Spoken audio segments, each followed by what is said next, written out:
I think of AI as a layer on top of the internet that makes it more efficient for people to research buying decisions. Traditional search just gave you options. AI gives you recommendations. And if you don't get that, you are not well prepared for this era. The leads that come from AI have much higher key event rates. The conversion rates are higher because the person is finished doing basically the consideration mode. I've never gated content. I have never gated a piece of content. Wow. I've never used a pop-up, but I don't want to have any biases. I'm not against anything. If it works, I like it.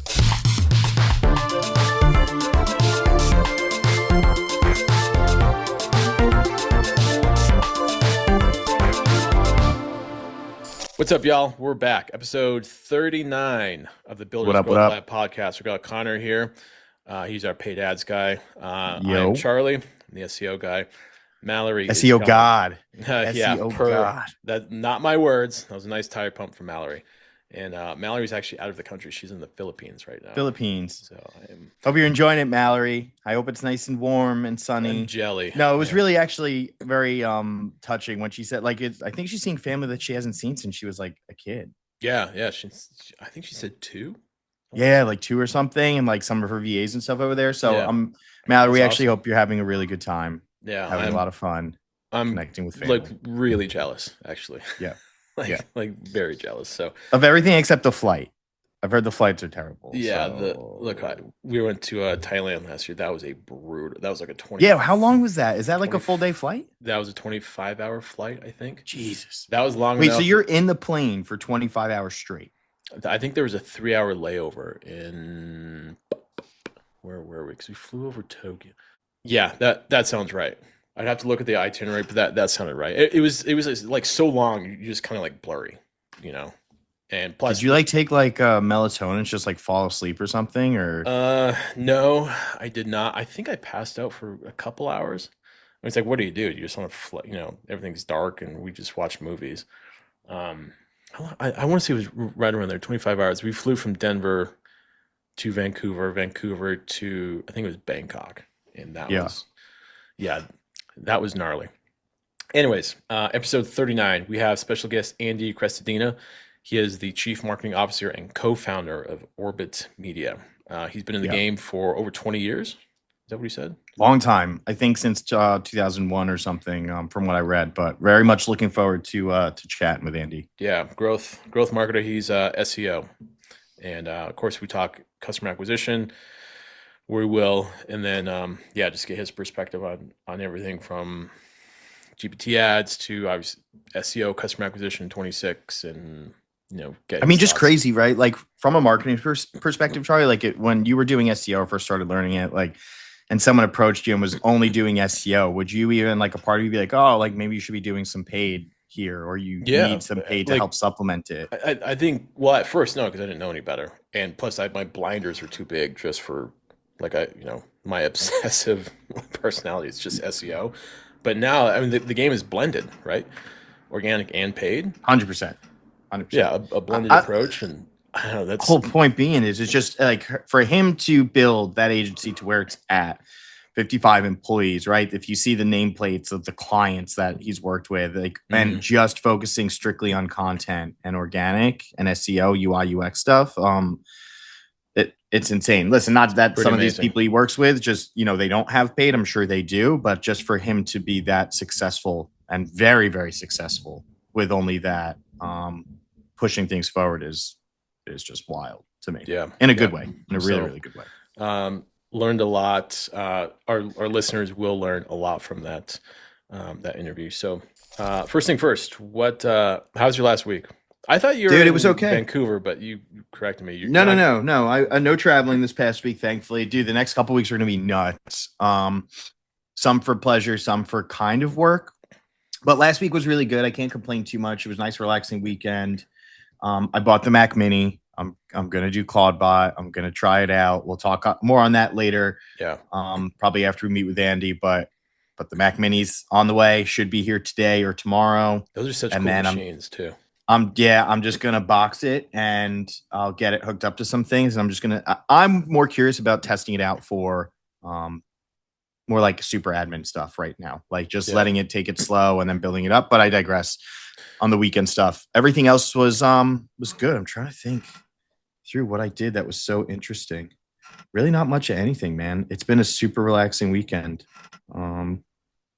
Nothing new on the horizon. No big builds. Like I took a week. I've been taking like the last week off of like building, week or two off of doing like a lot of work, because in the next 2 weeks or so, I have a lot coming up, not just with Claudebot, but with just a few other clients where I'm going to be doing some agentic builds. So Okay. I'm going to be very, very deep into it. So I think subconsciously I kind of took the week off of putting my head into that space, because you know how it goes. It's like once you start, you're Yeah. just in it. Like, and you got to Yeah. like be persistent in building it out until it's done. Otherwise, you're just going to get lost Yeah. in what the, you know, the process is. So there's that. Oh, my apartment thing. So I will say, I told you guys, I think privately, but our apartment we rent in New York City, it's insane here. They're raising our rent up quite significantly for where we are. And we love our place. Like there's nothing truly wrong with it. You How know, long you the been property there? managers are terrible, but besides that, it's okay. But we went to go see this one place that's neighborhood over Long Island City, which we really, really like. And this is like one of those luxury buildings, right? Where it's like you have like a virtual, like not a virtual, you have a real doorman when you come in. You have a pool on the rooftop that overlooks like the New York City skyline. You have a gym that rivals Equinox. You have common areas. You have a work, like you have a WeWork in the building that you can use for free. You know, all this stuff. And listen, it's a step up, but it's like it's so enticing. Just say like, oh, if we could just do this for 2 years, like just experience an elevated style of living, it would be so worth it. But it's also not the smartest move probably for us fiscally, where we could just stay here for a year, really save up, and then end up buying something, you know, in an area we want to live in. But that I think was the highlight of the weekend, was looking at places that are, again, a little bit of a step up from where we're at. Yeah. It kind of stretches the comfortability of where we are in terms of what we want to pay for a place. But all of these places were like, they were gorgeous. Like they were really hard to say no to. So listen, it could still happen, but I think we're just going to stay put for now. Will y'all ever move out of New York? I don't think so. I mean, we've considered it. We like the New England area. But I have family here. We're not too far from my wife's family where they are in PA. And we really like New York, right? Like we really, really love it here. We love the accessibility. We love the food scene. We love like the theaters. We love the museums. I'm really close to the Mets, like which is a big hobby for me, and close to the beach, close to the mountains. So proximity wise to everything we want, it's great. It just happens to be the most expensive city in the country, or one of the top 5 most expensive cities in the country. So we'll see. We will see. What so in addition to that, were you watching the Olympics? And what did you Yes. So I'm really into curling now.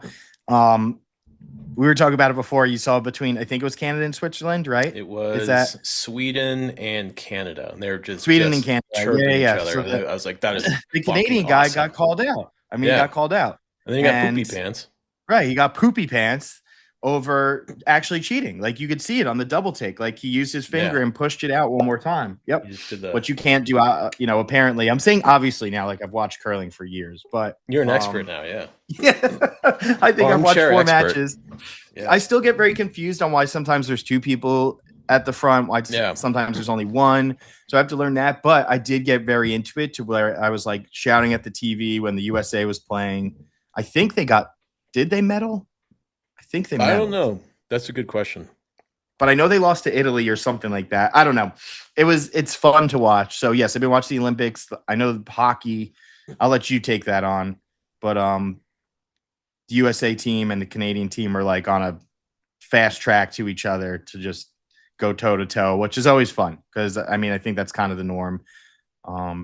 Best players in the world. Yeah, best players in the world just going I can't wait. I hope I hope it pans out so that they play each other for the gold again. I'm sure they will. It would be a nice thing to be able to watch. But yeah, man, that's been the weekend. So like, why don't you give me an update on yours? What's going on with you? Left Friday, went to Silverthorne. I got out of Denver a little later than I would have liked to, about 5. So we hit traffic going up the interstate. If you remember, there's like one interstate that goes up, I-70. So we kind of hit traffic there. As we get closer to the resort, mountain town, there's a huge pileup.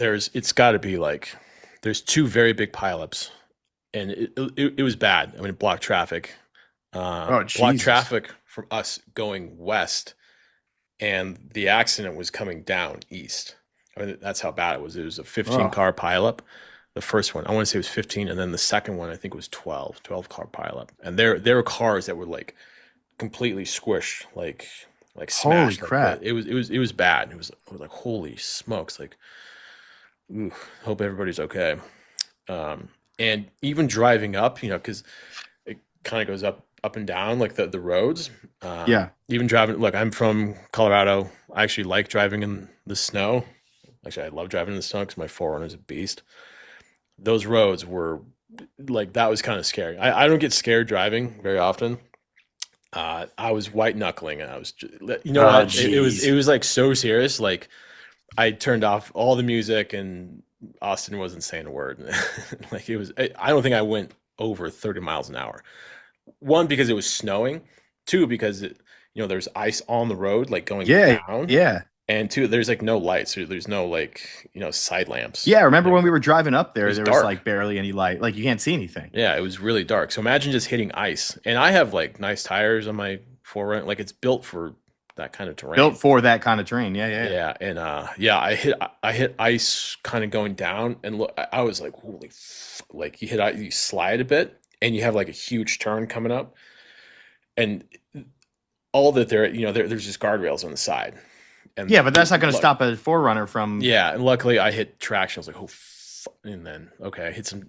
I just peeled out of it, so that was fine. The knees were knocking a little bit when I was driving out. My heart will be beating out of my freaking chest. Yeah, that was quite the thing. So I got Silverthorne fine. It's I don't know, maybe it's not that far away from Breckenridge. What were you guys doing up there? Was it you weren't skiing or anything? Right? Just Valentine's Day. Yeah, Valentine's Day. Just getting out, and we had a cool dinner that night. They actually do have Uber drivers there, which is, I think, wild. Where'd you guys go to eat? We went to, it's called Bistro North. So I got a steak. She got salmon. It's a cool spot. We actually got that was Friday night. Valentine's was Saturday. So table, I think we got there, we're like right at 8. We found a driver, like we walked in, I think like right at 8 o'clock. So that worked out. And it was snowing. So it was so cool, like driving up, like the huge, like the open mountainside, and then just snowing. Yeah. And I remember telling Austin, was like, man, it's too bad Mallory and Connor couldn't see this, because like this is why you go to the mountains to Correct. See that. Oh, it was still gorgeous when we went, but yeah, it was. The snow adds too, for sure. It was pretty. And then like the next day, I found kind of like an open area and just like spun around a little bit. My car was not in 4-wheel drive.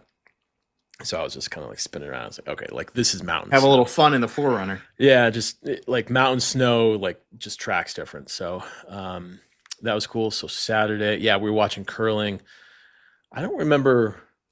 Maybe I was doing. I don't remember what I was doing, but Austin's, oh my God, like you got to see this. And I look up, and the Canadians and Swedes are just chirping each other. I was like, yes. It's like, fuck yeah, they're just barking at each other. Have you been watching the Olympics in like its entirety as much as you can, or are you just like watching certain things? Yeah, just following hockey, obviously. We went to a brewery, was that Saturday or Sunday, to watch the U.S. and Germans. Kind of a meaningless game, but I mean, still hockey to watch. Yeah, I almost said Avalanche. Americans won, and there's this really funny clip. I don't know if you've seen it. We saw it live, and I was busting out laughing. So there's a kid in our hockey group who played against one of the Kachucks in college. And he said he's a really good player. He's a rat. He said he's a fucking rat, which means like cheap. Like the Kachuk will come up behind you and like spear you in the ribs, like try and break your ribs and just skate away. Like he'll do that, and then he'll just skate by the ref to try and draw you into a penalty, and he'll just run his mouth. He's just that guy, but he's a really good player. So during the game, this is like on YouTube and like everywhere. It was like on the live broadcast. So during the game, they're playing the Germans. Germans have their captain, who was actually what do they call it? Flag bearer, the guy that comes out like holding the flag. Yeah, I don't know. I guess so. Yeah, sure. He was that for the Germans. He was really representing Germany. Yeah, Leon Draisaitl. He's the captain. Okay. I'd say he's top 5 player in the world. He also happens to play on the same team and the same line as the best player in the world, Connor McDavid. Connor Yep. McDavid is an alien. He's like not even like he's AI. Like he's the OpenClaw lobster fuck thing that just buzzes. Like Connor McDavid That's a good analogy. he is incredible. He is so good. He's doing a point per period for Team Canada against the other best players in the world, not just against NHLers, which is a whole different game. Insane. He's like he's that good. So during the game, they're like back to the bench. Like, so for context, you have the benches on the same side Yep. as the length of the ice rink. So you have the benches and then like the scorekeeper in the middle generally, and then the opposite side is the penalty box. So I don't know how it was over there. Anyway, so you have the 2 benches on the same side. So you see guys like kind of leaning over and like barking at each other, chirping each other.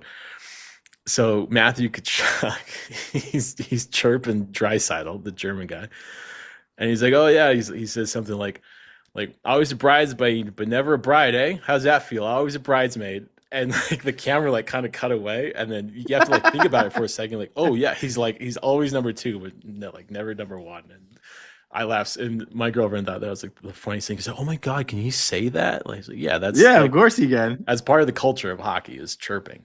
He goes, "Oh, he's a bridesmaid." Yeah, it's like, dude, That's classic. they say, "Oh, he's a bridesmaid, but never a bride." Eh? How's that feel, big boy? Like something like that. Yeah, like it was like that. That is so great. And then the guy was like, the German guy was just like, "Who's this? Who's this What do you kid?" take? Yeah, Yeah, it's like it's a meaningless game, but you know what he's trying to do.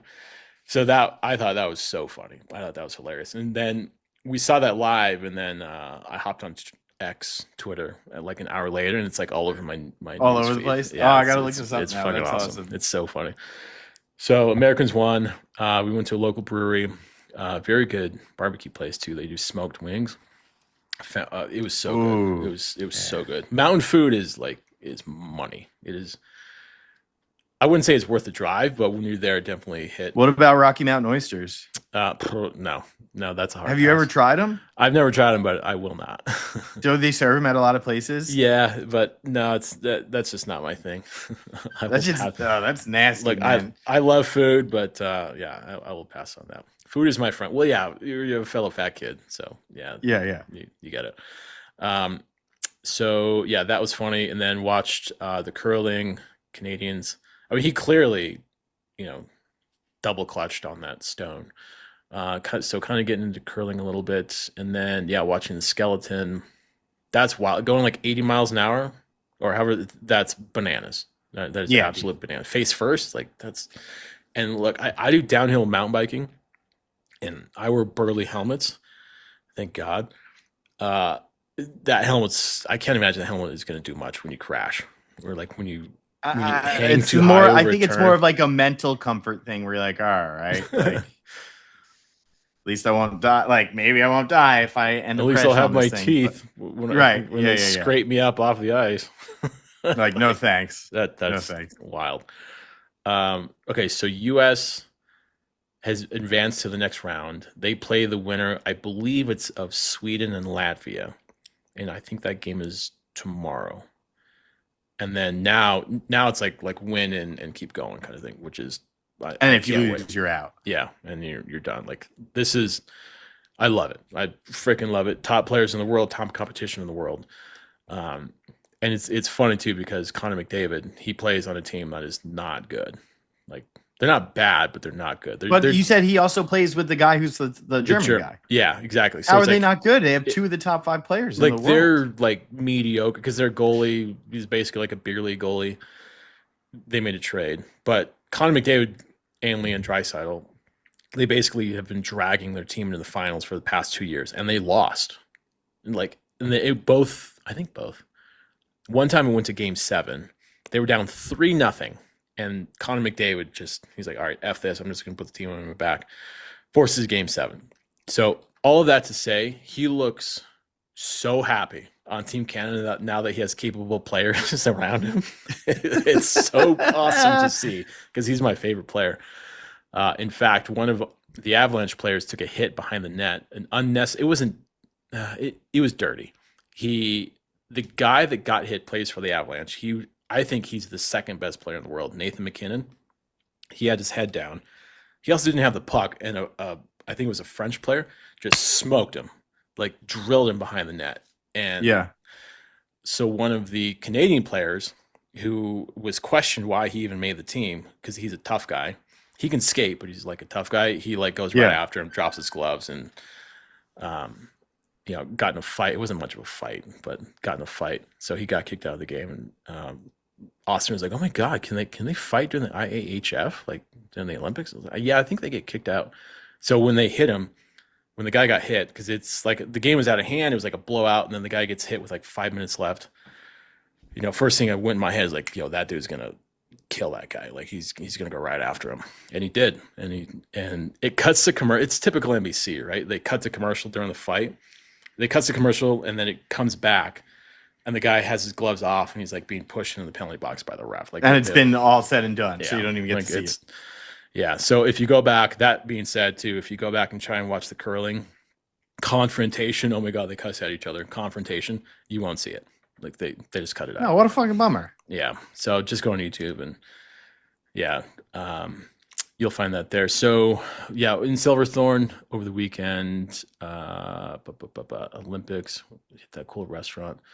And then we were out by Monday, and then I got news on Sunday. I just happened to check my feed on Twitter, that OpenClaw, again, I will quote myself from our trip to Breck, the Claude bot. Actually, lobster. Fuck. I didn't. When I say I will like go off of memory because I didn't write it down. The Claudebot, OpenBot, lobster fuck thing was acquired. So I think he's going to be the. Sam Altman was saying there's going to be a solo founder billionaire. I think that's the dude. Yeah, probably. So I saw a post that he had 43. I want to say it was 43 failed projects before that, and then that one just stuck. So OpenClaw. So what does that say to you, Charlie? Just like in terms of like building, like just constantly fucking build and see what just build, hits? Iterate, buy domains, keep getting ideas, keep doing keyword research, keep finding if you can exact match domains, find that traffic, and just keep building. Pretty cool. I hope. Well, I haven't even used it yet. I have an old MacBook Pro from a couple of years ago. Like I'm just gonna fire it up on. I hope that the security and the installation will be ironed out, and I'm sure it will. It's OpenAI, but I hope it's not like the core of the product isn't compromised, like isn't destroyed. But to me, that signals that Sam Altman got the last laugh because they got dummied during the Super Bowl with the ads. Oh, dude, totally. Yeah, I think that's the final. That's the checkmate from Sam Altman. I think he won that. I guess we'll see, right? It remains to be seen, but I'm looking forward to messing around with it, seeing what it can do. I mean, again, I think we'll talk about that after we sit down with Andy for a little bit, and I think we'll talk about the potential. Yeah. I know Mallory said she got one too, so it might be nice to save some of it for when she's back. Talk about what we're building on that front. Yeah, and then so by next episode, all three of us will be fired up on Claudebot, OpenBot, lobster fuck thing. That will be for next Tuesday. So, so I think that was the week. So Silverthorne came back yesterday. Barely slept. What are you doing with CP? You still doing a ton of stuff with that with campaign pilots now? Or are you? So that's going to be so campaign pilots will be very heavy with agent implementation. So going to do some testing. We were talking about changing the website, of course. It already has agentic capabilities, but now I want to make it so that when somebody logs in, just everything is just done for you. So whether that's based on historical GA4 data or Search Console data or whatever, there's anomalies. I don't like the idea of just the prompt box anymore. It needs to do more. Like there has to be more value, because I think if not, then we'll get buried. Not going to see a good use case. Yeah, there's too much competition. There's too much value and opportunity now to put that in campaign pilots. and not use it while somebody else can. So Yep. I'll be building with that this week. Obviously, you and I will go back and forth on the new website deployment. So that's exciting. So yeah, mountain trip, Olympics, Team USA. I think Team USA plays Thursday. I want to say I can't remember. Either I think the prelim game is Wednesday, and then I think they play Thursday. I can't wait. Like it's so good. Goalies look good. I mean that's a dangerous hockey team. So again, it'll come down to Canada, US. I think the Swedes will get bronze. I think that's what I tweeted. Aren't they really good too? Swedes are very good, but they have a very hard ass coach who is not the best with his players. As in, like if one defenseman like makes like a bad pass or like doesn't get the puck out right, he'll just bench him. Like for the rest of the freaking game, and then he'll switch up lines, and so that's kind of the fault with them. But I think they're a good enough team. They have a really good goalie too. I think they're a good enough team that they'll get past that, and I think they'll beat the Finns. I think it'll come down to the Finns for that medal. Cool. So take bones. So yeah, so between now and next Tuesday. Just firing up OpenClaw and figuring that out, and yeah. So I think should we throw it over to Andy? Yeah. Let's jump into the interview with Andy, and we'll pick that OpenClaw stuff up afterwards. Cool. All right, and we're back. We've got Andy Crestodina, co-founder and CMO of Orbit Media, on the show. Andy, thank you for being on. Thanks for being on, Andy. Charlie. Glad to be here. Counter, this will be great. First thing first, as we were just kind of talking offline here before I hit record, we were kind of talking about founders that do like other cool things, such as Bernard from ClearScope that was a breakdancer. Is there anything that you do?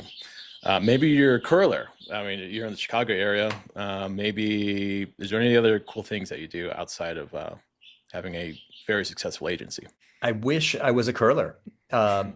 But the weird sort of anecdote in my path to this sounds strange. In college, I majored in Mandarin Chinese, and my plan was to be a secondary ed Chinese foreign language teacher. Wow. And decided not to do that, and ended up starting an agency. This is like in 2001. Content marketing came along, started writing, publishing, recording, teaching, speaking at conferences. And the full circle story is sort of ironic. I'm a teacher. Like a lot of content marketers, I really still am kind of a teacher. It's sort of there's a blurred line between the content strategist, content marketer, and a lot of what I write is basically instructional design. So it's not weird at all. Educational aspect of it, absolutely, that makes total sense. So Andy, I guess for the listeners too, can you give a little bit, I guess more of just like a look back into how you came of creating your agency, what that track looks like from 2001 up to now. Very quick story, obviously. Well. I realized I wanted to be a web designer because the internet still felt new. This was quit the day job in December 1999. Girlfriend thought I was nuts. And then I knew I had no resume. I had no portfolio. There's no chance I'll ever get this job. And weird enough, like it's easier to start a company than to find a job because clients are taking a smaller risk than employers. So that was the only way that I could have gotten into this. I did it together with my friend from high school and roommate from college. And never looked back. I'm the guy who never pivoted. This is 25 years of the long, slow growth. We do web development and website optimization, and this is year 25. We have 55 employees, and it's a 100% inbound-based approach to digital and lead gen. I've never bought an ad, and just keep going. Mm-hmm. Wow. So over time, right? So from kind of the startup of the agency to where you are now, has it always been fully content driven and organic oriented? You've never dabbled into any type of paid stuff before? Nope. In the very, very beginning, we were an outsourced partner to two agencies that didn't know how to do web at all. And so I made 50 cold calls in like Q1 of 2001. And then got 2 or 3 clients, and we started out as kind of like an outsourced partner, like a white label. Like the internet was weird back then, animation and a lot of Macromedia Flash work. We made CD-ROM stuff. But no, it's basically been web development this whole time. Maybe 10 years ago, we added website optimization, which is a combination of search and conversion optimization. It's about the bottom. We're full funnel marketers here, or that's how we position ourselves. Sure. So no, that's but never bought an ad. It's always been just uh, the newsletter, some videos, lots of presentations. I wrote a book. I run a conference. I have a Ooh, monthly webinar. Okay. I'm just very active. I gave 100 presentations last year, so wow. Wow. I'm at a lot of events. Are you just like Okay. constantly on the move on the road? Are you doing these virtually? Like it's Oh man. sounds like a never ending carousel of just Do you have bots that do it? No, it's all pretty high touch and manual. I have a webinar right after this. I have another one on Thursday. I travel more than I'd like. I have my kids are 7 and 9. I went to Europe 4 times yeah. last year. I'm not doing that again. Wow. Oof. But no, I just like to teach. I'm it's fun and rewarding, and it's good networking. And a lot of our leads say, "Hey, I've been following you for years," or "I saw you at that event," and Yeah. uh, Yeah. Cool stuff. So, Cool, cool, all over. cool. oh, though, really just crazy again how, me, I'm very heavy paid marketing background, right? Where if you approached me and said, oh, we're not doing any paid at all, I think my head might spin a couple times, say, what do you mean you're not doing paid? It's kind of like the root of acquisition, but you've obviously figured out a way where content is king here and organic is the way to go. And is that just kind of through a firm belief of what you think works best? Is it just a model or formula you've figured out? Or do you just think paid just doesn't have nearly as much presence or impact as what organic does, and that's why you decide to go that route? Uh, I really try to fight against my own biases. I'm not biased against paid. Yeah, I think it comes from our scrappy roots. I'm sure that you could teach me a lot. I have no doubt it would work. I have, right. because if you have a brand, paid is more Yeah. effective anyway. So I probably should do paid. I should be interviewing you. You can tell me how to do it. No question, we would grow. Or the the Cool. the blended approach, right? I mean, just that the domain Mhm. name that you have, yeah. Can you tell us, for our vibe coders and builder audience, founder audience, this might be a loaded question. Mhm. How has SEO changed pre-COVID, pre-AI, into now, and how have you adjusted your approach to it? I think of AI as a layer on top of the internet that makes it more efficient for people to research buying decisions. So a lot of prompts are very detailed, and when the user enters that prompt, frequently AI will go search. And so SEO is still 100% relevant, but these prompts that it chooses, or the queries it chooses, are the so-called fan out queries, are very difficult to predict. It just all became much more diverse. It reminds me of, so I'm Gen X, so I remember when there were like 8 TV stations, and then the cable came along and there were 100, Hmm. and then YouTube comes along and there's like 10 billion. It's Hmm. like that. Like it's not keyword based nearly as much as it used to be. Hmm. So if the average prompt is like 40 words long, what are those extra words? That's 10x the length of a typical query. So that means that to adapt to that, and they're more efficient in their research, we need to be more efficient in how we connect with them. We should be attracting more qualified visitors if we do this correctly. We should use methods that begin by predicting the prompts, the persona. I'm very, very into personas right now. Build synthetic members of target audiences. Use that AI persona to predict a set of prompts, and then use those prompts to make recommendations, kind of like an on-page SEO recommendation tool would do. Like Right. I'm a semantic SEO from way back, but it's much more nuanced.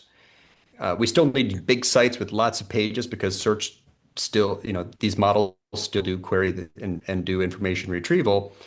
But PR is more important because you want to get in the base training. AI doesn't always search.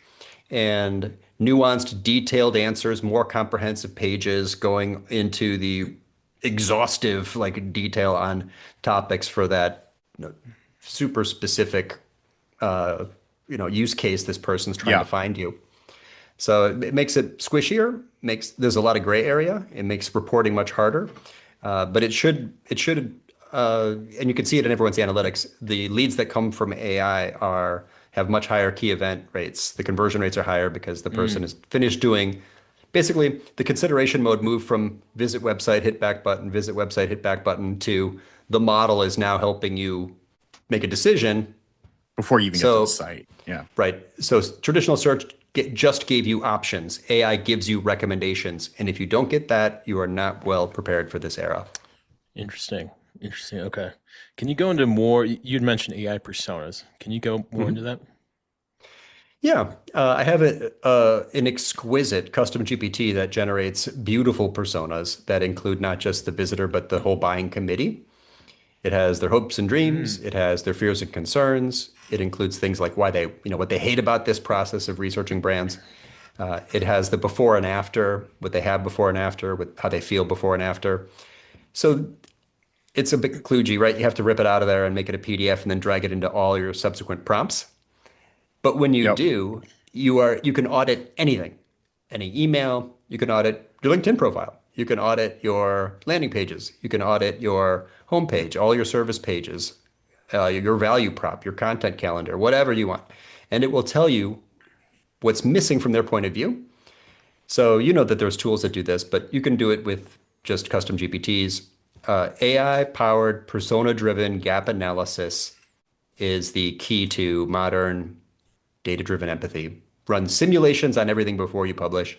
You'll get the theory, at least. It's hard to report on, but that should give you better results forever after. Super smart approach, Andy. So I guess like the process to kind of build out the persona, right? Like you're saying what they like, what they don't like, what makes them tick, what are the pain points, all this stuff. How long does it take for you to go through that process, right? As you're kind of building out the persona and ticking all those boxes. Sorry. I built the GPT to pause and ask the user for more input. Do you have interviews you can upload? Do you have any data you can upload? Do you have any, so there's like, you can build GPTs that have speed bumps in them, or you can have them rip through the whole thing all at once. But it's like a series of 8 prompts. There are so many prompts that they don't fit in the instruction box of the custom GPT. I made it a separate file called the persona index, which it references as a knowledge source. It takes maybe 4 minutes to make one. Wow. The knowledge that went into the instructions was a couple of decades. Also, and they know this, and I don't mind saying this, but I used ideas from the best conversion optimizers I've ever met over the years. Talia Wolf and Justin Rondeau and Brian Massey and Joe Wiebe. It has codified the knowledge of the people that I've met, the smartest people I've ever met, and leverages some of their, and I've shared this with them. We've worked on some of these methods together. So it's a series of prompts, and some of those prompts are specific to friends of mine who are geniuses. Wow. That's really cool. Cool to know. I wanted, Charlie, I'm sure you have another question, but I wanted, before we get too far into something else, we spoke about, Randy, sorry, you said kind of how when you're adding content to websites, right? Service pages, blogs, landing pages, whatever it may be, for LLMs to serve them, you have to be very detailed and thorough, right? Which kind of leads from a UI UX perspective, at least what I take from it. Like you want to make pages short, comprised, easy to read, easy to digest the information and get them to the next step in their process, right? Whether it's a sale or a lead. That being said, so it kind of seems counterproductive to one another that you want these pages with a ton of content on them for the LLM, but then you might not be serving the UI UX of the site for user experience if it's a very long page. If that makes sense. It does. I have a bunch of thoughts about this. One is that I've never ever seen a case study that showed that shorties perform better. Don't really believe in that. I think that the high intent visitor, there's some people and there's some personality types that will read every word. Yep. So I've never tried to make a short page. Okay. I try to use short words, short sentences, and short paragraphs because that's UX. Yeah. So a service page that stops is like the sales rep hanging up the phone. Right. The best service page emulates a sales call and guides them through a series of answers and evidence that roughly align with their prioritized information needs and emotional triggers. That's a web page. Blogs are wildly different because AI sort of killed all traffic to content because it answers. You have the traffic that I see coming from models to my content are the original research pieces. I'm deeply invested in publishing new original research and making my site the primary source. And that makes sense because people don't always trust AI. They want to click through and look at the actual source of data. So original research pieces, I think, do get good click-through rates from AI and Google's AI mode or Google's AI summaries or whatever's happening right now in the big tech. Also, for what it's worth, I don't like using my personas to do content strategy or to research articles because it's too focused on the buyer. It's a buyer persona. I get better results when I just give it a job title because some of this stuff is like top of funnel content. And if you audit a piece of an article against a buyer persona, it's just way too on the nose. It's like talking about their buying triggers when this piece was about, you know, it's like thought leadership, or it's like Sure. some top of funnel topics. Hmm. Don't use buyer personas for top of funnel content research. Just give it the Right. job title. Yep. Cool. Oh, really Interesting. informative. Thanks. So, Andy, with all that in mind, how would you recommend that our audience put together a converting landing page? Well, there's two definitions of landing page. In analytics, a landing page is whatever page they started on. In PPC or campaign-based marketing, the landing page has one specific goal and one specific source of traffic. So let's do the second one first. If you know the source of traffic, you can audit the page against what they're expecting to see. So I would give it a screenshot of the ad and a screenshot of the landing page, and simply, I'd probably read a really detailed prompt, but you could do a short, simple one. Rate the extent to which this landing page aligns with the expectation of the visitor who clicked on this ad. And then you guys all know this, but sometimes the ad doesn't have the same words as the landing page, and then there's like this cognitive load problem. So if it's a campaign landing page, I would audit it based on everything you know about the source of traffic. For other landing pages, just how the visitor entered, like the first page of their visit, according to the analytics, like they came from where, you could, of course, run that through a tool and see what keywords are driving traffic to that page. But mostly these are pages. So again, I'm separating content marketing from service and sales pages. The service and sales pages, these pages need to emulate a sales call and the regular persona-driven audit against their information needs and expectations and emotions and buying triggers. If you do that well, you're inevitably adding keywords and improving the search performance of the page because you're adding a lot of depth. But yeah, it's landing pages are 80% of the game. So these methods are critical. Mm-hmm. Mm-hmm. And that leads me to next question: is that your content is ungated, correct? I've never gated content. I have never Okay. gated a piece of content. Wow. I've never used a pop-up. I've never done cold outreach, except those first 50 calls in 2001 Yeah. By the way, on the phone. yeah, that's for only 50 phone calls and getting a handful of that's pretty good closing rate, by the way. I used to have that job. Why the no gated approach? And well, one, the why, and we just continue to do that. I think that you're making a trade-off when you gate your content. And for what it's worth, I'm going to start gating content probably in a week or two. Really? I've seen search volume on my name, Andy Crestodina AI prompts. And these prompts are like software. So I put all of my best prompts Yeah. into a giant PDF and I'm going to gate it. I'm Okay. playing with HubSpot. I'm going to try it. Again, I don't want to have any biases. I'm not against anything. If it works, I like it. Pop-ups work, I like them. Use whatever works. But what happens when you gate content is that you put a barrier between you and the journalist or editor or blogger if they want to link to it. So I'm an SEO. I need to Yeah. rank. I need qualified visitors. I need to rank for these valuable commercial intent key phrases. Yeah. So to have so I think if I'd gated things from the early days, I doubt if I would have the kind of domain authority I have now. There's like 10,000 domains that link to me or something like that. So that's again the power of original research. It's the power of repeating the same research again year after year. So the big one I did was this survey of 1,000 bloggers, and I'm able to answer questions like, why don't you use it? What are your AI concerns, or what are your AI methods, or how long is your typical post, or how long does it take you to write? Like things that you can only get from a survey. Yep. And literally 3,000 websites have linked to that one URL because I publish on the same URL every year.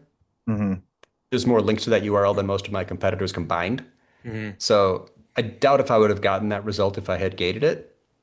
You can get it, go get it, search. I mean, it's filled with charts. It's link bait. It's original research. It's real data. To ask 1,000 bloggers 20 questions every year for 12 years, you end up with some pretty.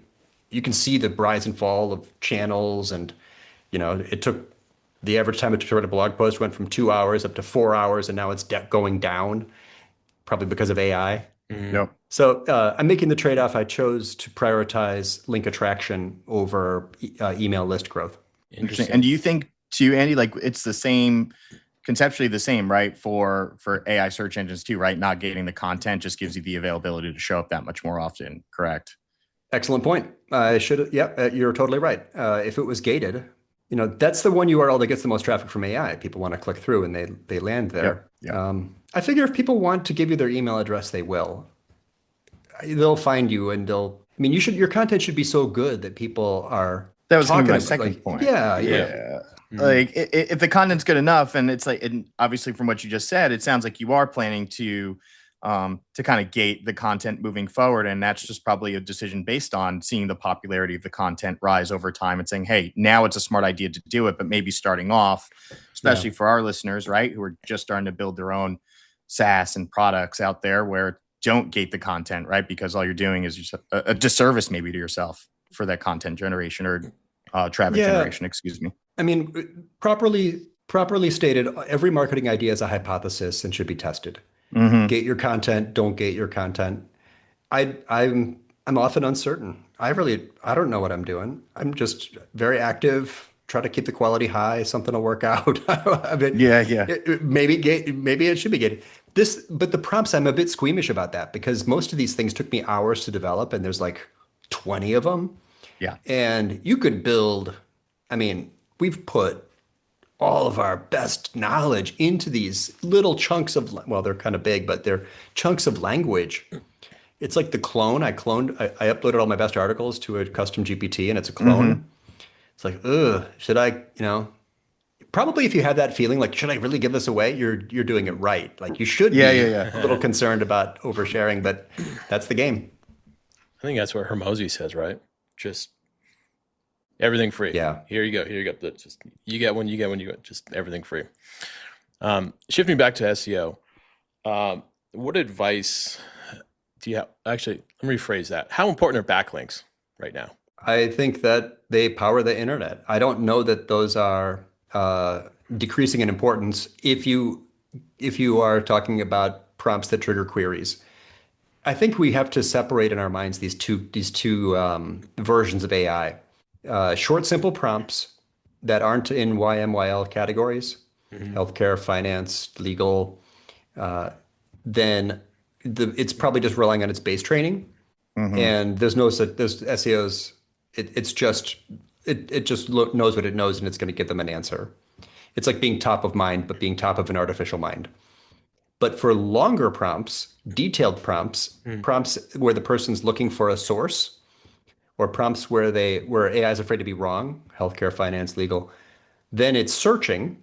And when it searches, we don't know for sure, but it's information retrieval still, and authority matters. So I still celebrate high authority sites that link to me. When I see them, I have alerts set up and, hey, WordPress.com linked to me yesterday. Great. I'm happy still. Yeah. I don't know. I think it's a factor. I think it's still a thing. What do you think? I mean, I hear the same thing from everyone we speak to about this, right? Like it's almost like, is the old way of SEO dead and is AI taking over and you have to kind of pivot your strategy? And I just, Charlie, you said this too. I just don't see anybody saying like, oh no, the old way is done. Like this is how we have to do it now, cater to the LLMs. It's just everybody's like, it's the same rules apply, guys. Like if anything, be more thorough and detailed in what you're providing because that's only going to help moving forward, right? So it's, I mean, I just don't see any reason as to why you would pivot your strategy or change anything based on that. I mean, it's all abstracted now with this sort of layer on the internet, and it all filters, the AI is querying on behalf of the user. So it's useful to use the fan out queries or to expose. There's clever JavaScript tools where you can see the fan out queries that ChatGPT uses. But that's still information retrieval. And to organize the internet, links make a difference, right? Like that is still, I don't know how information retrieval, which is still a thing, could work well or be of high quality if it didn't pay attention to interlinking between pages. Right. Yeah. Otherwise, what you're going to get is just going to be it'd be garbage. Yeah. That's why Google won. No credibility. Yeah. I'm going to shift. Actually, Connor, do you have any other SEO questions? No. Go by all means, Charlie. Go for it. Even though you're the paid ads guy. So you've done a ton of content marketing. Obviously, you said webinars, podcasts. You said like a lot. What is your advice for founders getting started in 26 for content marketing?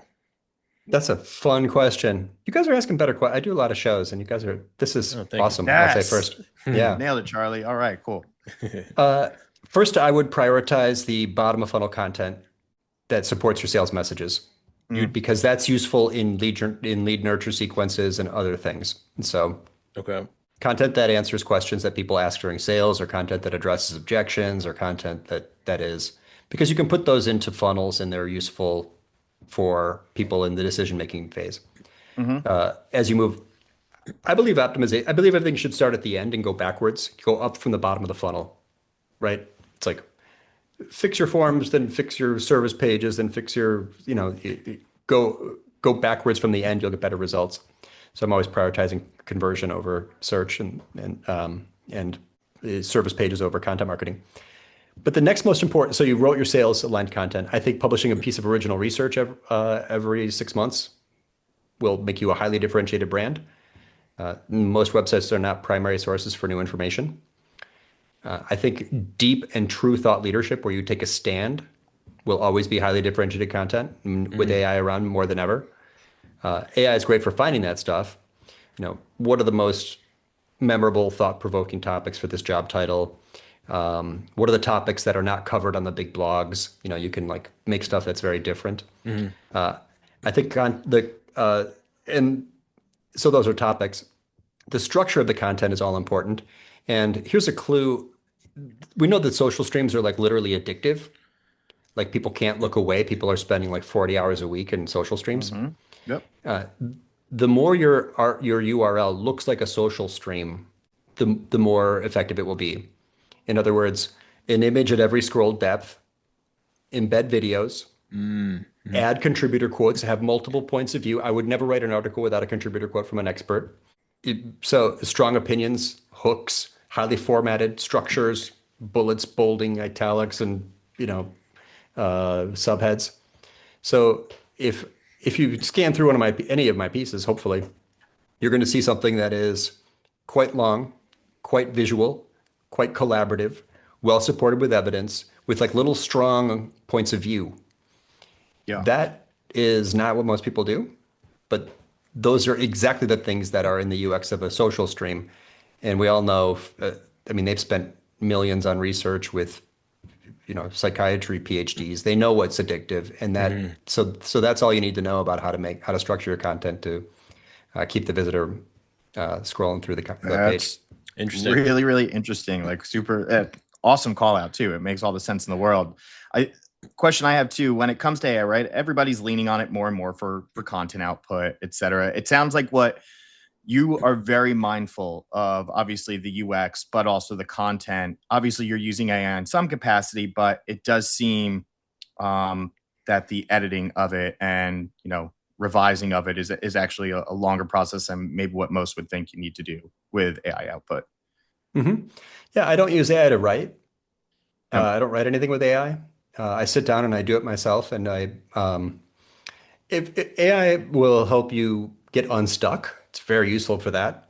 If you wrote a bullet list of 6 things and you want to, what's missing from this, it'll help you with that. So there's little moments where it's like a writing partner, but almost every word on almost every article, that might change. I'm not opposed to anything if it works. Hmm. It's very mercenary, right? Like this is a blood sport. We're in a hyper competitive context. Very I'm not a much so. but I Especially would now. say, if you anything that you see from me or our brand at Orbit Media was probably a 10-hour content project, every Wow. article. Wow. So I write one every 2 weeks. I've written 680 in my career, and I am in Thunderdome with the rest of us. So it's got to fight it out. The back And you're button's obviously right doing really there. well, so something's Yeah, working, right? every page Okay. And is a again, back I think it button. just it speaks to even 2 3 years ago, right? AI comes out and people are using Jasper and tying it with Surf for SEO, and it's just this Yeah. automated content output, and everybody calls it AI slop, which it is because it just doesn't rank well and it's not well thought out and it's missing context. So it's refreshing to hear somebody who actually sits there and does the writing instead of, yeah, I just take the AI output and I revise it for an hour and then I post it and that's it. Yeah, it's I made a video. I posted it today. I tried to summarize like the change in marketing and how our leads generated in Mhm. 2026. I'm like, oh, I didn't write an article that this necessarily goes with. Gave the transcript to AI, had it write an outline. It was boring. I don't know. It was good for a video, but that shouldn't be an article. I don't like it. I just didn't do it. I didn't. I have lots of things I'd rather write than that, but Yeah, makes I'm sense. also on the front line, so I'm talking to clients a lot and I'm talking to prospects a lot.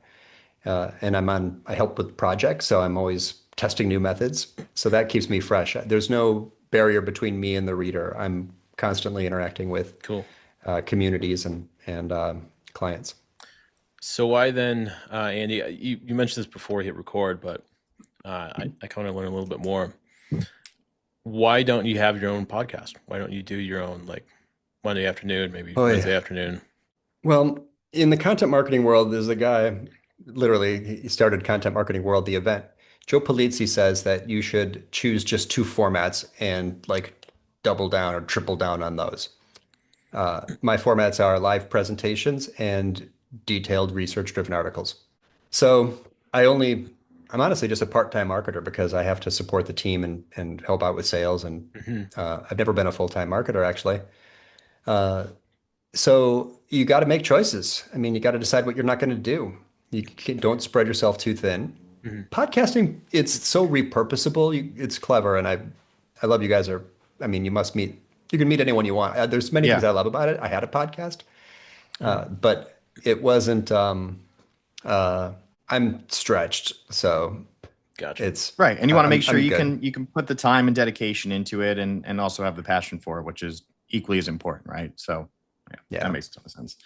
I want to go back just to a CRO question again, because I know this is like kind of up your alley. Something I'm always curious about, right? All these heat mapping tools that are out there. When you're watching like a session recording to optimize for conversions or for whatever, what specifically are you looking for? What are you looking at in those moments and getting like great, I see a sticking Yeah. point.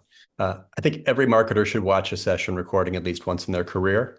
Mhm. I think a lot of marketers have never seen one. That's The crazy to first think thing, about. oh, I'm Oh sure it's gosh. true, right? What I, percentage of our listeners, or anybody, right? I think a lot of people have never seen one. probably Uh, not. what happens every time the first session recording anyone watches, they realize just how freaking fast people move. Mhm. And it doesn't even record the real speed, which is the eye movements.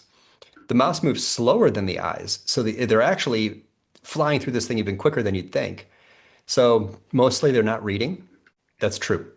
That is Mhm. 100% true. Mm. They're scanning to find the answer. That's why the structure of the content, subheads and bullets are super important. The order of bullets is really important. So I think it's just absolutely wild to watch, the speed of the mouse cursor Yeah. and how things that aren't even clickable, people start clicking, the difference between mobile and desktop. It's when you do that, you realize just how concise, direct, simple these pages need to be. Navigation labels should be super specific. Uh, Drop-down menus have to be very, very thoughtful. But also other things that are not intuitive, like you can have just, oh, we should have calls to action all over the place. I'm not so sure. The visitor, when you watch these, the person, you can watch them scroll down, scroll down, scroll down, slow down. And then when they seem to have found the thing that qualifies you as a possible partner, they Mhm. know where the contact button is. So it will disabuse you of many things that you maybe have thought of as best practices. And it will Right. make you focus much more on formatting and being concise over, for example, I would never write a paragraph longer than 3 lines. Never would I Mm. do that. That's Yeah. just not going to get read. Terms and conditions don't get read. If you don't want someone to read something, just put a big dense paragraph. You can be sure they'll not read it. So, That's a good tip too. And again, just super insightful because I've looked at plenty of session recordings and sure I have my takeaways here or there, but coming from someone such as yourself with the knowledge and experience, it's good to hear. At least I'm on some of it the right way, and I'll take some of the other stuff you just said and keep it up here.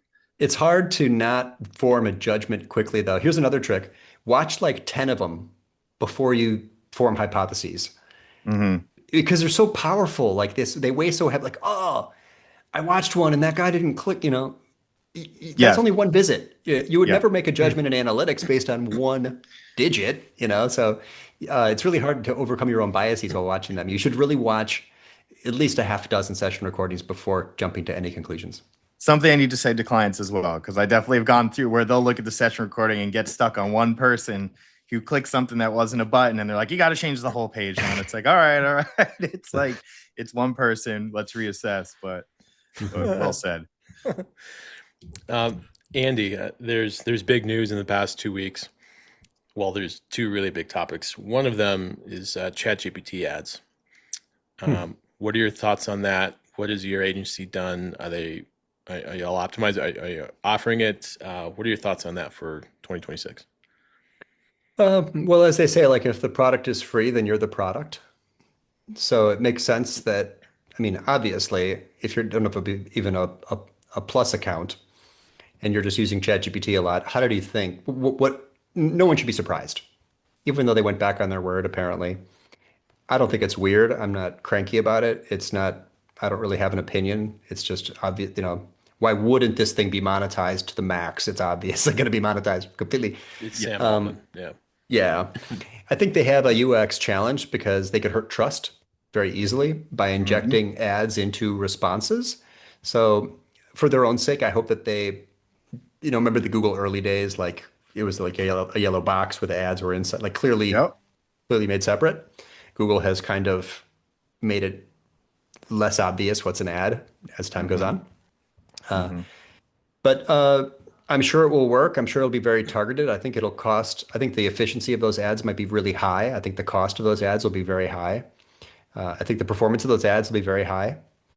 AI is an upgrade to the internet and it improves efficiency for users and brands both, I hope. But that's just going to be a thing and Connor's going to be all over it. I am waiting so. to get my hands into the Yep. back end of a dashboard with it. What I'm more curious about, Andy, and you said it too, right? And you obviously have more insight from an organic perspective, but how are you going to report or aggregate prompts that are alike, right? Like, and you may have an answer to how you do that now because you said it before, but I'm very interested as to how do you aggregate that? How do you contextually pull out people who don't fit certain prompts to then show them what it is you're advertising? And that's kind of where my mind goes immediately is. Yeah, right. It is a super immature category right now, prompt Yeah. tracking, and I'm quite skeptical of the way that all works. I'm also kind of a tree hugger, and I don't love that these tools are just going to inject millions of prompts into AI and then scan the results, and it's just like a very expensive way. Like we're building data centers like continuously now, so like that's what we're going to do with this compute is to just prompt to see who's in the response. Like it's Yeah. sort of weird. It's a bummer to me in a way that that's how it's going to work. But agencies and brand marketers need to report on something, so I understand it. But it all is a little bit like a throwback to the pre-digital era when you just don't quite know exactly what works because it's just too divergent. It's not. I don't think anyone will be super happy with their prompt tracking tools because if the average prompt is 40 words long, now granted that includes things that aren't search prompts. People prompt AI to make personas, which is like a Right. 1,000-word prompt that has nothing to do with search. But I think around 30% of ChatGPT queries are searches, right? So keep that in mind.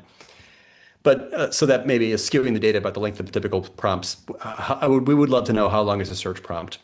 We would love to know what types of prompts trigger searches, like queries. We would love to know how long it takes to get to get a stronger position in the training data. We may never know these answers, but honestly, I'm obviously talking around the answer here. I don't really know. No, yeah. How Listen, I think reporting will work. we call it it's the Wild West right now, right? Like Yep. it's just a little bit open, and I think it's going to take a while to get to be able to answer some of these questions definitively and with confidence. So that being said, just one more question for me, more from an analytics perspective, right? Because again, it's kind of just so open right now, and reporting is not, I think, where everyone would want it to be. What are you showing from an analytical perspective, right? For your content when it comes to LLMs, like what are you looking at for KPIs? I'm immersed in GA4 and I have nice GA4 explorations with a big regex string that I use as a filter, which shows me for each rows are landing pages and columns are models.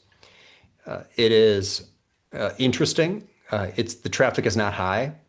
It's also partly at least a little bit frustrating because Traffic from google.com, you don't know if that was a traditional search click or a click within an AI summary, right? Yeah. We don't know that. We can't, yeah. You can't No. segment your Google Right. traffic to No. like, this was a response and recommendation, or this was a classic organic, Yeah, not listing that I've click. been able to see either. Nope, you'll never know it. So every number in analytics is wrong anyway. It's underreporting everything. There are no accurate numbers in GA4, and that's fine. You have to accept that. Marketers need to now be more than ever comfortable with ambiguity. So if you that report, I could show you, like it's got you can see what pages get clicks from the ones I can see, right? It's like Perplexity, ChatGPT, Hmm. Yeah. Grok, and DeepSeek. So it will show like, oh, original research gets more clicks from AI. Okay, good. Now I know I can increase traffic from AI by skewing my content strategy in that direction. But I'm not. That's also, I'd say, not a great answer, Connor. I don't really. It's a bit Yeah. unsatisfying, but it's directionally interesting, and it's a signal that I can use to inform decisions. But I think it's real, right? And even me, like again, it's like as far deep as I can go into that when answering somebody, it's like I can show you kind of the source of where they came from. But again, the traffic isn't high and there's no story to tell after that. It's like that's kind of it. It is what it is for now. And until it Mhm. becomes more advanced or robust, like I just can't give you any additional answers as to the prompt or what they really did afterwards, like if it led to something that's worthwhile. So Yeah. um no, great But there are answer. clues. The key event rate is high for ChatGPT, Yeah. like sometimes 5x that of Google. Well, because that So propensity is just so much further down the funnel The when intent. that's they're, right. Yeah. yeah. They did that, and that's the biggest shift. That's the paradigm shift. Your future prospect is doing their consideration phase research inside the model. They're having a conversation, and that makes conversion focused elements like evidence, proof points, testimonials, reviews. Those things are just way more important than ever. In that way, SEOs don't seem well suited for this era because they've been focused just on traffic. And SEO is a traffic focused single channel marketer. Hmm. This era probably benefits more like the full funnel marketer who's thinking as much about conversion as search. You got to combine, I think AI is a combination of both mousetrap and cheese, both traffic and conversion. If they're doing the research inside the model, then you need to fill your pages with reasons to believe, which isn't classic SEO. EAT maybe, but that's just scratching the surface. Yeah. Yeah. As we'll wrap up here in the next couple minutes, Andy. Um, Question though, big hot topic, especially over the weekend. This OpenClaw. Are you using it? Has your team used it? What are your thoughts on it? Uh, I've not sure I've even heard of this. Teach Oh, really? me, Charlie. What do I need to know? Teach Okay. him. So it's this. I won't say the F word. It's this wild agent that does work for you, Hmm. and but there's like security issues there. The installation can have issues as well. But once it's fired up, it does things for you. So whether it's you have a scheduled call, let's say you have a scheduled sales call, it can do all the background on the prospect. It can get have they had a vendor in the past? Somehow it'll figure that out. Hmm. It will. They were just acquired by OpenAI. That's why I asked. So Sam Altman put a tweet out on, I think it was Sunday afternoon, and they just acquired. It was this. What do you call those projects that they're not hidden? Open source. It's an open source Oh, okay. project. It was a single developer. So I think that's like the single developer that will be a billionaire, and it's from that project. So all in all, it's an agent that actually does things for you, and it's supposed to do wonders for SEO. So I was just wondering if your team has done it, has used it, but if not, I haven't touched it. I'm kind of scared of it, so I just want to get your thoughts on it. I think you are already seeing the massive, at scale and beyond the performance of humans type automations and agents. Yeah, it's 24/7 too. It just runs. Yeah, these things. Did you read that something big is happening Yeah, letter? yeah, that was good, It's huh? like that. Yeah, yeah, Yeah. yeah. So there are jobs that will just disappear.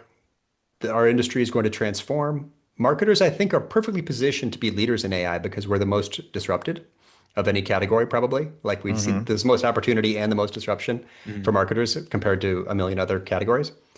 But no, this is we're on a runway here, and we should all expect all of our jobs to be very different in, Yeah. a year and a half to 4 years max. So run toward the fire, test these tools, Mhm. and embrace them. You are going to be better positioned in the long run if you have at least heard of them, which in this case I had not. It's But it's wild stuff, man. yeah, it's super agents. I've played with Lovable and Yeah. GenSpark. Okay. Here's a fun test. Go to GenSpark and with the free version, ask it to make a a buyer guide for your category and put in yourself and 5 competitors, and it'll devise its own method, it'll choose its own criteria, it'll Really? build its own Okay. UX. It will make for you like this massive custom instant web page. I think that's likely the future of buyer research is that, it's gonna make for you like this custom bespoke web page that has all the pros and cons of all the providers in your Mm, category. yeah. Those are super agents. It sounds like this is a step beyond that. Yeah. Just one guy too, one Austrian guy. Good for him. As we wrap up here, Andy, last question, not related to AI. Are you watching the Olympics? If so, what are you watching? Well, I should be watching curling, it sounds like. Yes. Uh, Yeah, I have a little there's some girl. chirping. Yeah. Figure skating, of course. Watching the medal count, the downhill skiing stuff. My wife is the Cool. skier. Oh, I was cool. a scuba diver, but I'm sort of sports ignorant. I call it all All right. sports ball. I don't pay much attention to it. I don't That's use social awesome. media. I don't watch sports. I don't watch TV. I'm just very focused on my kids and the business. But I don't know. What should I be watching? I grew up playing hockey, so I think men's Hmm. hockey, the U.S. is they're a wagon. Team Canada is a juggernaut. I think it'll come down to them. Curling was pretty interesting. My girlfriend was like, "Hey, you got to watch this," and I was like, "It's curling, all right." We turn it on, and they're like chirping each other. I was like, "This is awesome. Is this like every game? I'd watch this." But no, it's not. Well, you're So Denver, right? You're yeah, winter sports zone. Yeah. yeah. In fact, I was just in the mountains. We were just at Silverthorne, and Connor and myself and Mallory, she's not here, other co-host. We were just in Breckenridge the week Hmm. before, so we'll have to do a ski trip. Speaking of skiing, so yeah, I'm in Denver, but yeah, It's I think beautiful. hockey, curling, downhill skiing. That is the gnarliest. Skeleton, is that what it's called? Yeah. Where you Oh, face yeah. first? Skeleton and the luge Yeah. are That is like. banana lands. That's wild. I just find it funny that I wasn't into much of any of it. Put on curling because I was bored, and 30 minutes later, I'm like screaming at the TV, like, "Yeah, let's go!" like, Yes, I like hope not they really play understanding the again. full concept of the game, but just getting Yeah. into it. So hey, why not? They're good It's at, I awesome. mean, the production, they make it a story. You've They got Oh, do. someone to it's root great. Oh for. yeah. They do. As I think content marketers can take some tricks from that. Oh They're yeah. very good at Seriously, putting it together. That's it. seriously. Well, cool stuff, Andy. Awesome guest, Andy Crestodina, co-founder and CMO of Orbit Media. Mhm. Thank you for being a guest. Pleasure. This was great. Thanks so Awesome. much, Andy. Good stuff, Andy. Take care. Hey guys, Connor here with Builders Growth Lab. If you're looking for a way to stay up to date on the latest news, trends, topics in AI and marketing, look no further. Visit us at buildersgrowthlab.ai and sign up for our newsletter today. In it, you'll find quick takeaways from our latest show, as well as simple tips on how to market your app. That's buildersgrowthlab.ai. Sign up today. All right. Good stuff from Andy, huh? What do you think? Yeah, that was pretty good. Pretty insightful. I mean, for me, which I think you knew already, is I was going to get a lot out of that conversation just from the agency, the marketing perspective, right? Obviously, he's a lot more experienced than I am and has something. I mean, his agency is just scaled way more than mine is at this point. But it's great speaking to somebody who has the experience, understands what we're kind of saying, where we've been. And he even said that. I think afterwards, I don't know if we caught it on the pod, but just kind of the higher level that you and I are able to kind of speak to in terms of agency jargon, Mm-hmm. direction, how things have kind of transformed over the last couple of years. So it was neat to get it from his perspective, see how he's done so well with content heavy stuff, and it makes sense why. And I think the other thing too is his reliance on AI is not nearly as much as I thought it would be. I Yeah, thought there was yeah. going to be a lot more AI integrated into his scopes of work. The persona thing's really cool, but when it comes to actual content writing, I think the valuable lesson there is that even AI, like it will not match a human enough tone of voice in terms of how things are formatted, put together, and really when you're reading it, I think it just comes off much better when an actual person writes as opposed to AI. So my takeaway is how important authoritative content is, not just for AI models, but for Google as well. And just getting your message across. And then didn't he mention he does he does a 10-hour, he does a piece of content that takes him 10 hours. He does that once a He week. said 10 hours from start to finish, like from Like, end to end. It's like 10 hours to finish it. And he's written 600? 630 pieces, he said, close to. Yeah. I was like, oh, man. So 6,300 hours just worth spent on content writing. It's like, Which goodness again, I mean, gracious. if you're putting that much time and effort into it, like you would hope that it's meaningful, but also shows results. And obviously his content does that. So, and his domain authority, he said himself, his own name is getting search volume. Yeah. And then it was like Andy Crestodina, and then what was it, like research paper or something? I can't research remember. papers. Yep. Okay, was it? Okay. Yep. I mean, that alone has search volume. So, I mean, that's pretty cool to me. I mean, doing something for that long. I think he said since 2001. So, great interview on customer acquisition, what to expect in 26 for SaaS and, vibe coders building their products. So, and I think again, the valuable lessons to take away, especially for those listening, is leveraging AI the right way, right? Not just having it do all of the work for you, but leveraging it as a tool to help you with your content, right? Don't let it do everything for you, but use it as a way to brainstorm and ideate and get everything out there. So, and the persona thing was genius. I thought it was very, very smart how he went about that. Yeah, that was cool stuff. Okay. Normally I'd ask. There's no Mallory here. Like, Charlie, just try and sing it, dude. Just try and sing it. I was gonna say I usually ask. Pants. Like, I don't know. She says it kind of like that, except it sounds much better. Poopy pants. It's my favorite. Yeah, something like that. Mallory, you be proud. We tried. I would usually ask Mallory to sing the intro at this point, but we still got to just do the static jingle. We'll get there. Yeah, we'll get there. So I don't know if you've ever run into this problem. This kind of our Airbnb, pardon me, in Silverthorne was cool. Like there's a 3-person dry sauna in there, like in the unit. So like that's nice. There's an upstairs, and then like the area directly underneath the staircase was the dry sauna. So that was cool. It was in a cool spot. Well, it's kind of hard to find. Obviously it was clean. The mattress, cool I like, sort of, the couple of drivers got lost, but I get it. It's hard to find up there. The calibration on Uber can be hard to find, like the pin. The mattresses were actually softer than I was expecting, which is nice. I like a very soft mattress. So while I really struggle to sleep every night, I actually got decent sleep on Saturday night.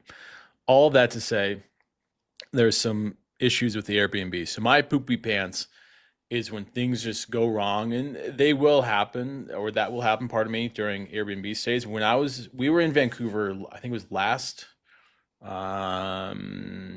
May. I don't remember. Sometime last year, we were in Vancouver.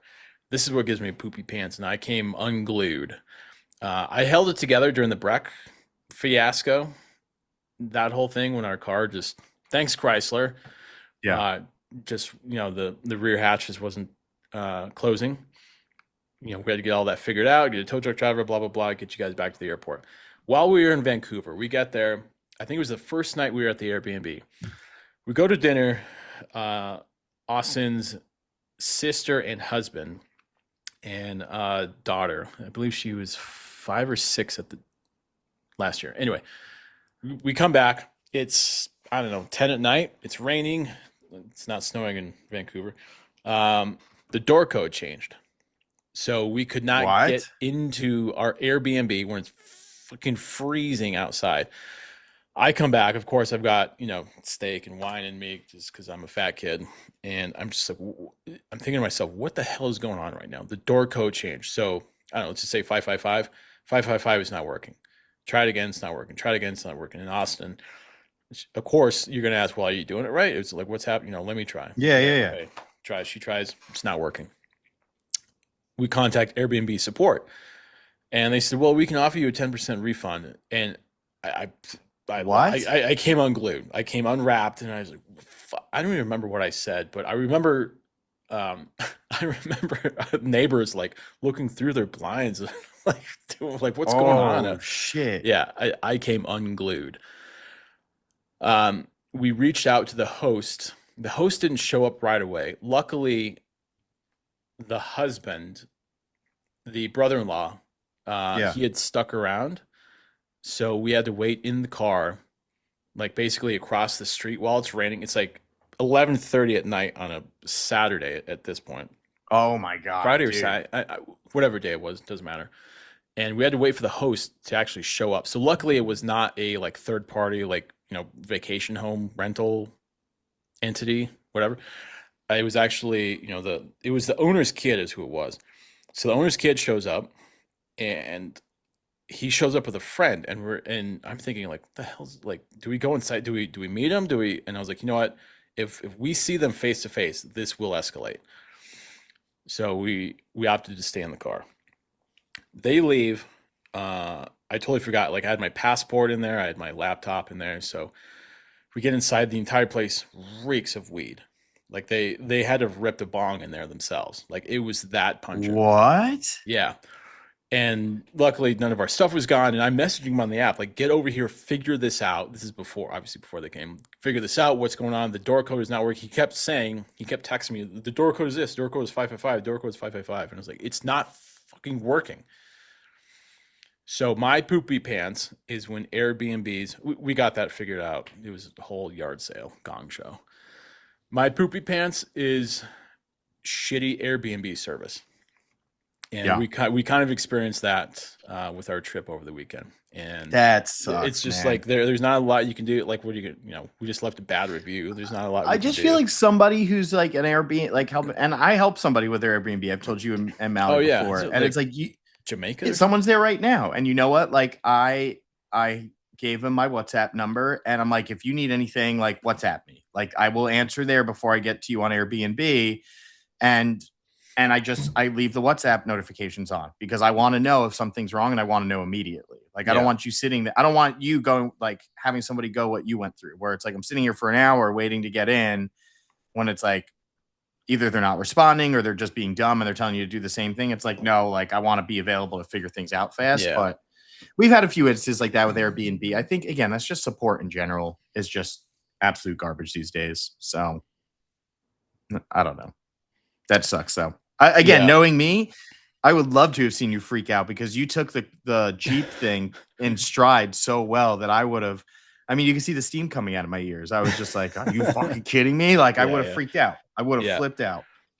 So my dad is a mechanic by trade. So growing up, I've been in that situation where cars don't work. I've been in that quite a bit. So I think that's just you can't do anything about that. The Airbnb, something could have been done prier to that happening. Yeah. So with the car thing not working, like I've been in that, not lately, but other than Breck, of course. I've been in that situation, especially in high school or even post high school. My dad always said, look, freaking out about something isn't going to make it better. So when you deal with machines, you have to be calm. I was like, valid point. Right, so, yeah, I guess that's right. Well, let's see. So anyway, poopy pants for me. I'm going to keep it in the AI space too.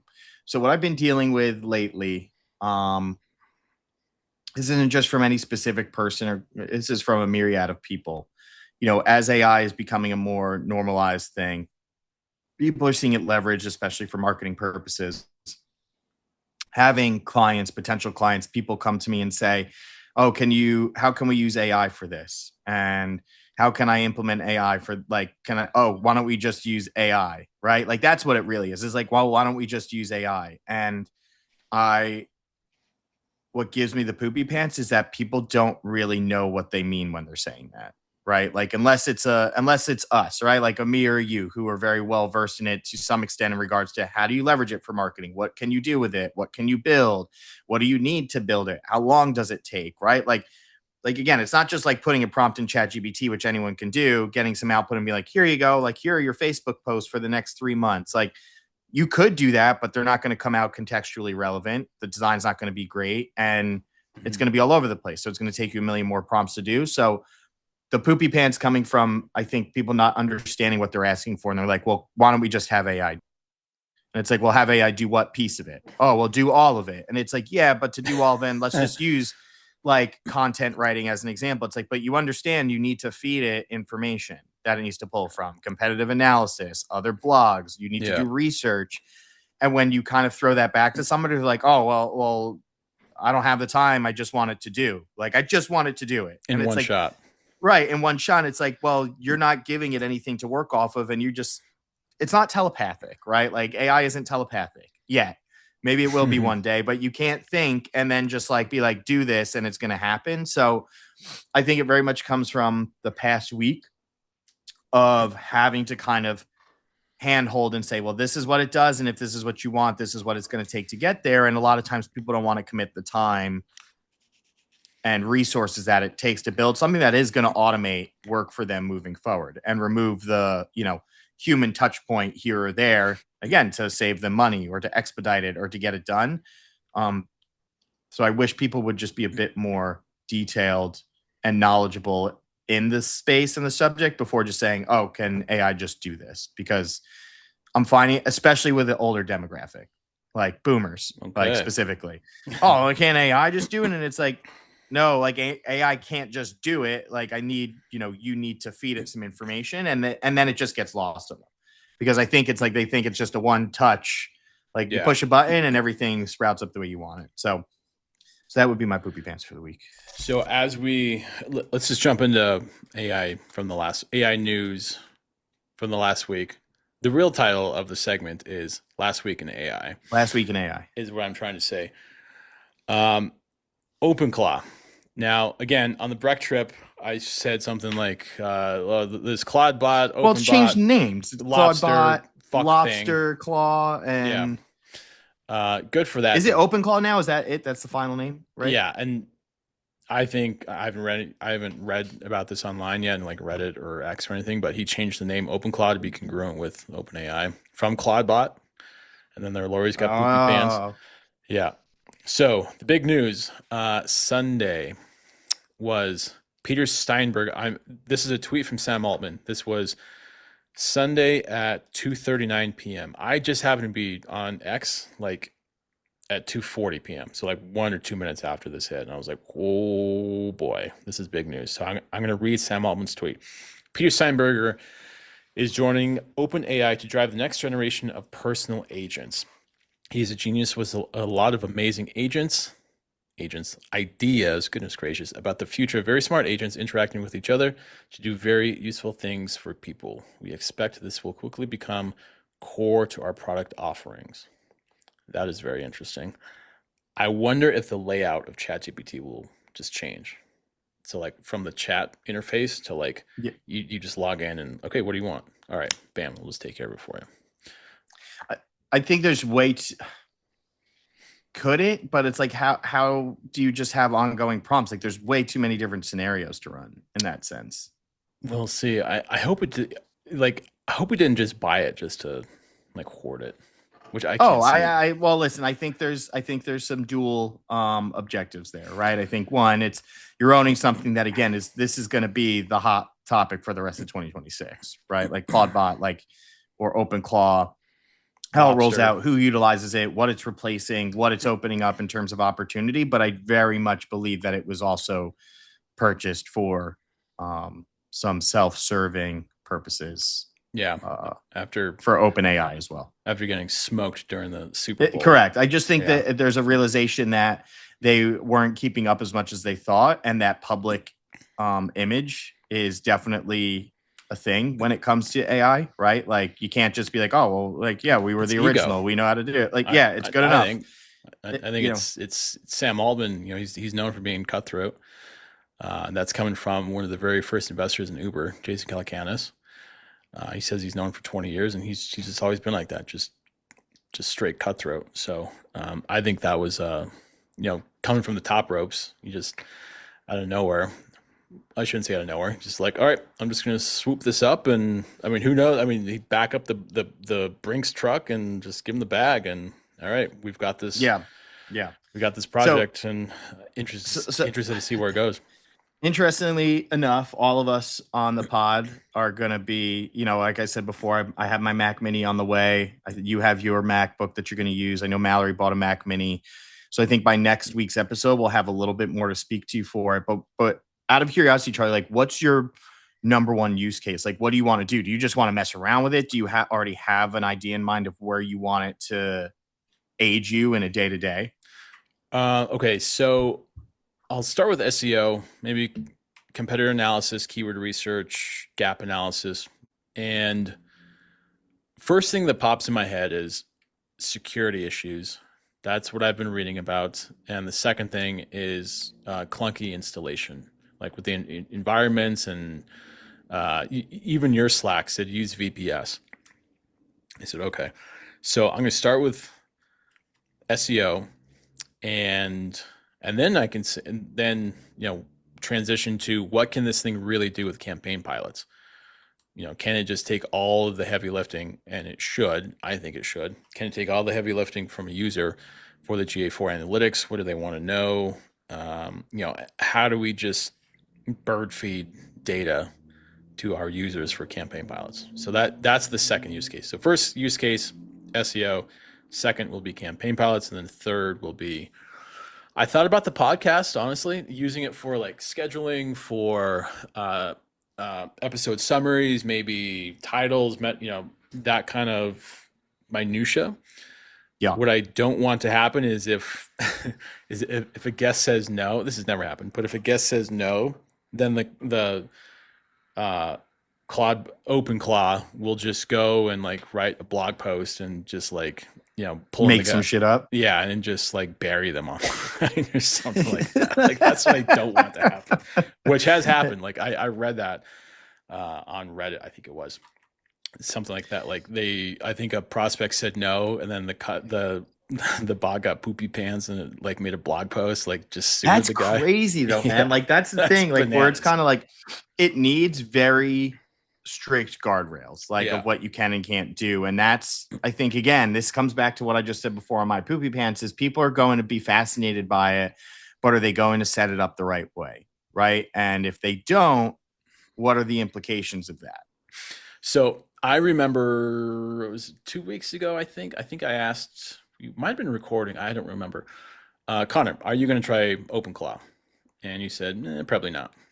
So what made you switch? Because when I got your message on Slack, I think it was Saturday afternoon, like you're getting it. First it was Mallory said, hey, you guys have to check this out. This OpenClaw is like the real thing. And then you said, yeah, I'm getting a Mac Mini. I was like, oh, damn, really? Connor's doing it? Okay. What's going on here? So what made you switch? Because more so of just like not understanding that, I mean, it sounds pretty elementary, but not realizing that I could just put it in its own CPU, right? And kind of gatekeep it from everything else. So being more confident that if I put it in a Mac Mini and it doesn't have access to certain things, and I feel a lot safer starting to test it out than I would putting it on my own CPU where I have everything, right? I don't have like an extra machine just laying around to throw it on. So it was like, oh, okay, if I can contain it and I'm really smart about the guardrails, I'm going to be a lot more comfortable in terms of using it. And I'm very convinced that if I don't, from a marketing perspective, I'm going to fall behind. And I very much think I need to learn how to use it, not just for my own business, but in helping other people apply it to theirs in the future. And I think part of what Andy said of, marketing, the landscape is going to shift a lot over the next year to 5 years.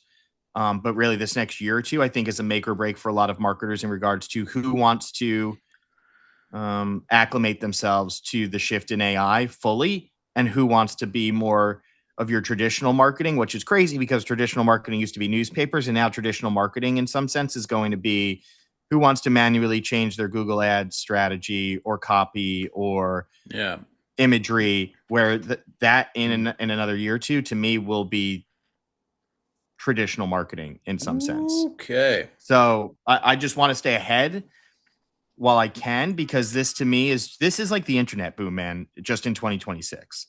And AI has been around for a long time. I can't even tell you when, the first use case was out for it, but I feel like this is still the very early days of like AOL, like an MSN, right? Like you have Anthropic and you have OpenAI, Gemini in there too, right? So you're starting to get your Yahoos of the world, your Googles, your MSNs, like are starting to establish your AOLs. And of course, not all of them are going to stick around infinitely, but it's time to hop on the train now. Because if I had hopped on the train then, or anybody back then, I was all of 8 years old. But if you knew how to use it and leverage it, or you saw opportunities to even start investing into it, I mean, look at where a lot of those people are now, right? Like they were leading the charge in conglomerates and large businesses and corporations, right? They made the smart opportunity to invest in the right things. So I think we are so early stage here that I want to learn how to use it, because if I don't now and I try in 2 years, it's going to be so much more advanced, where maybe learning how to use OpenClaw now, like that's your foundation to now understanding how to use the more advanced models a year or two from now, because that's the direction everything's heading in. What are your first 3 use cases going to be? I definitely want a super admin, more or less, right? Like I want it to contextually, and you can do this now. Like this is some of what I've already built out for agents, but I wanted to do it without too much prompting. And I almost wanted to build it out itself. Like my inbox, grab contextual information from it across Slack channels, inboxes, other emails, put task assignments out to my crew so they know what to do based on all of that, right? Monitor it. If OpenClaw can build it, even better. If OpenClaw can look at something and it's an instruction for a go high level for a client, and it knows to grab the context from it based on the email for the client and then what account to go into, and it can build out a workflow, like that's awesome. You're telling me like overnight, if somebody sends me an email at 10 p.m. at night, it looks at it and it builds the automation out. So when I wake up at 7 a.m., it's all done. Like, yeah, that's what I want to do with it. Where I can just wake up and have 10 things done where I'm not having to build it. I'm just checking it, proofing it, updating it if I need to, and kicking it out the door, or just chatting with OpenClaw and being like, yep, this all looks great. Send it out, right? If you haven't already. So definitely super admin stuff, and definitely like light execution work to start. And again, I think I'm a little more hesitant to go any more advanced than that just because of a lot of unknowns, but that's where I see myself at least kicking off with it. So I'm going to watch some content when we hop off of here. I'm going to watch some content on security, installation, and I mean, honestly, the first thing that pops in my head is like, is there an opportunity for like a bundled launchpad as like a core offering, maybe for an agency? As in, like, come to our agency XYZ, we'll spin up your. I mean, the agency doesn't even have to tell somebody, a prospect, that it's OpenClaw. Like, we have this service where an AI agent will literally do everything for you, and we have this launchpad. I don't know if it's like a container environment or however that is, installation, whatever. And that's the first thing that popped to my head. Like, maybe there's opportunity there for a service offering, but I'm gonna watch and consume, pardon me, buzzword, consume content around security, just because, dealing with clients like payment info and ACH and just that, I do not feel confident at all. In fact, it's very scary to me, letting a bot make its own decisions around that kind of information. So I'm going to have that thing completely on an island with this laptop that I have, this old MacBook Pro. And yeah, just build it out. I'm going to see what it suggests. Are you going to use WhatsApp or Slack or WhatsApp? I'm going to use WhatsApp. Why WhatsApp? I don't know. I feel like it's what most of the people have used initially. So I think following based off of those models, it's just going to be easier to follow suit. Slack would be fine too, but I just want to go with what the most standard basic setup seems. And a lot of people seem to be using WhatsApp right now. Okay. Maybe I'll do that. I don't know. But yeah, when I got the message from Mallory and then you chimed in right away, I was like, oh, damn. Okay. So this is real. Maybe I should actually jump into this. So you sent me that link. I was going to get that. I was going to buy it that night.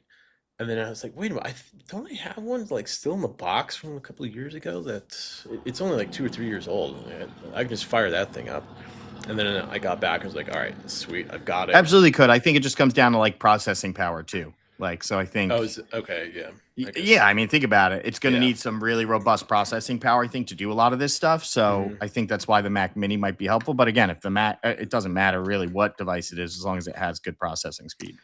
So Mallory sent a couple links I think the YouTube Shorts, maybe your TikToks. I'm going to go down that rabbit hole. I'm going to see maybe it can be done something here in the podcast. I'm sure it's got really cool ideas. I'm going to go. Yeah, I'm going to go down that rabbit hole, see what there is, and then I mean, yeah, let's just tear it apart on Tuesday. Yeah. Listen, I think like if a whole anything segment. for you guys listening to it, whether you're using it or not, I'm sure everybody who's listening has most likely heard of it. I mean, vibe coding's like, dude, this is a real thing. Like, you can vibe code a product, and I mean, look at what this guy did. Look at what Peter did. He vibe coded this entire thing and sold it for $1 billion. I don't know the number. The number I've been seeing around like online is like 250 to like 500, but I'm sure there's like stock options for Whatever it is. It's like, that, it's yeah, just, it just for shows the use OpenAI. case of vibe coding, and it's a real thing. And I think also the other thing, which we've talked about this before, is kind of like thinking about like brand protection, like, and copyright as you move forward, because What do he you did mean? have to rebrand this thing a few Oh, yeah. times. So it's like being very smart with that, and being nimble in how you do it, and making sure that you're not going to upset anybody, because if something scales, again, it's like, it's going to scale rather quickly. And I think that's been kind of the norm for everything that's blown up in the AI space lately. It goes from 0 to 100 in Things a get week. real. Yeah, I first heard about it on X. Riley, I can't remember his last name. He puts out a ton of content, good content too. I saw that, and then I think I watched a short, and I was like, "Ooh, okay, this thing is pretty cool." And then I saw he was a guest, Outbound, Christian Peverelli. Peverelli, yeah. So he uses OpenClaw in Outbound, and he put out this LinkedIn post. The LinkedIn post basically said it handles everything, which I think is freaking great. Not from a builder's perspective, but from the user. It handles all of it, like persona, Yeah. like outreach, of course, and prospecting lists, blah blah blah, all that. Which that's where I want to get to the place where, like I said earlier, spoon feeding data in campaign pilots, perspective campaign pilots, spoon feeding your website analytics to the user, whether that's Right. via email or maybe Slack. I don't know. However they choose, however they want, campaign pilots can just mold around it. Yeah. Yeah. And just So it'll be cool to see. Again, I think all of us building something, coming back next week and having something to kind of show, yeah. or at least start talking through for more real use cases. But yeah, it's a thing, man. They're out there using it, and people are getting ahead with it really fast, really, Yeah. like now. So Cool stuff. All right. I think that'll wrap up episode 39, Builders Growth Lab. Listen to us on YouTube, on where are we? Apple Podcast, and wherever you can find your podcast. We're on there. Spotify, Apple Podcasts, Yep. Amazon. Yes, we are on there as well. And yeah, that concludes episode 39. We'll be back next week. Next week, our guest is Josh Lohman, and he talks about branding, positioning. He's big on LinkedIn. He's got, he talks about own your category. So big thing is AI positioning. So this will be good. Sweet. Looking forward to it. All right. So thanks for listening, y'all. Cool. We're out. Peace.